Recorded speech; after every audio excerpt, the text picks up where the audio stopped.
রাজধানীর কারওয়ান বাজারে ২১ টেলিভিশনের কার্যালয় জাহাঙ্গীর টাওয়ারের নিচ তলায় আগুনের ঘটনা ঘটেছে। ফায়ার সার্ভিসের ২টি ইউনিটের চেষ্টায় আগুন নিয়ন্ত্রণে আসে। ধোঁয়া ছড়িয়ে পড়ে উপরের তলাগুলোতেও। আগুনের কারণ খতিয়ে দেখা হচ্ছে। সহকর্মী আলী আহমেদের সহায়তায় আরও জানাচ্ছেন সমর ইসলাম। রাত ৮টার দিকে ২১ টেলিভিশন ভবনের নিচতলায় কফি শপে আগুনের সূত্রপাত। কিছুক্ষণের মধ্যেই ধোঁয়ায় আচ্ছন্ন হয়ে পড়ে পুরো ভবন। ২১-এর সংবাদকর্মী ও অন্যান্য বিভাগের কর্মীরা ছোটাছুটি করতে থাকেন। শুরুতে কেউ কেউ নিচে নামতে পারলেও ধোঁয়া বাড়তে থাকলে কর্মীরা উঠে যান ছাদে।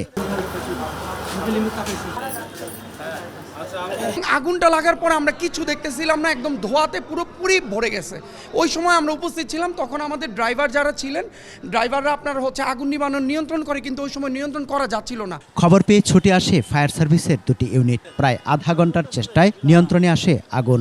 ভিতরে ব্রিগেড গুড ভাঙছি, ভাঙা ভিতরে ঢুকছি, ভিতরে ঢুকা যে গ্যাস ছিল, গ্যাস সিলিন্ডার ভিতরে ঢুকে আগুন নিভাইতে পারি না। আগুন লাগার কারণ সম্পর্কে ফায়ার সার্ভিস ও কফি শপের কর্মীদের রয়েছে ভিন্ন মত। আগুন লাগছে ওই ভিতরে এই যে আছে না কফি মেশিন থেকে। আগুনের যে সূত্রপাত হয়েছে সেটা হলো বৈদ্যুতিক গোলযোগ, যেটা হচ্ছে সেখানে তাদের ক্যাশ কাউন্টারের যে পিসি ছিল ওই পিসি থেকে মূলত আগুনটা লাগে। আগুনে হতাহতের ঘটনা ঘটেনি। সমর ইসলাম, ২১ টেলিভিশন।